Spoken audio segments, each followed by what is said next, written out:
go through them specifically. The holding power of this is probably pretty good in most. Usually we have sand, grass,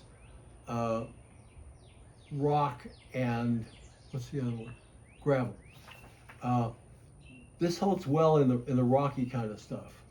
The catch is it also gets hooked under a rock and you can't get it out. That's a problem.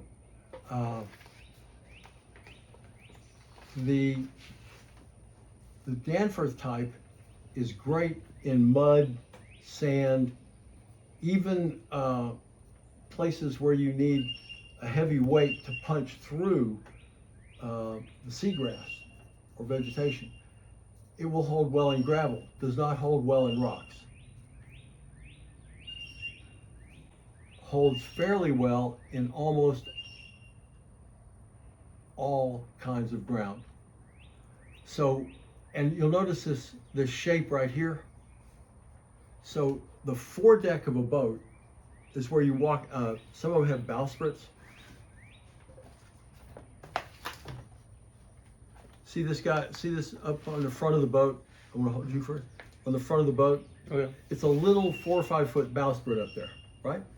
You just walk out there. If you look at the very end, what happens is you have a flat piece of wood with a little notch in it, and the plow gets hooked in like that, and then it's tied off and it doesn't go anywhere.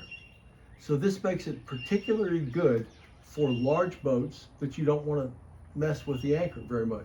You crank it up, tie it off so it won't fall back in the water, and you're done with it.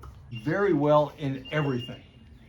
And it's interesting, if you look at this table,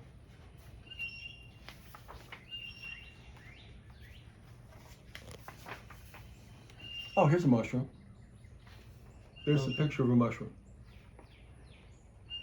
And if you turn it this way, it looks just like a mushroom, made out of whatever.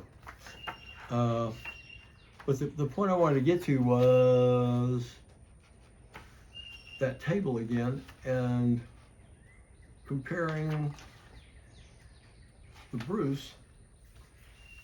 For the 30-foot boat, you need a 22-pound Delta, a 16-pound Bruce, a 20-pound plow.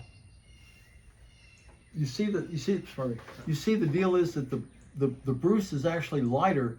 It's one size down from the other kinds of anchors. And they do that because the problem with the Bruce is the Bruce holds very, very well.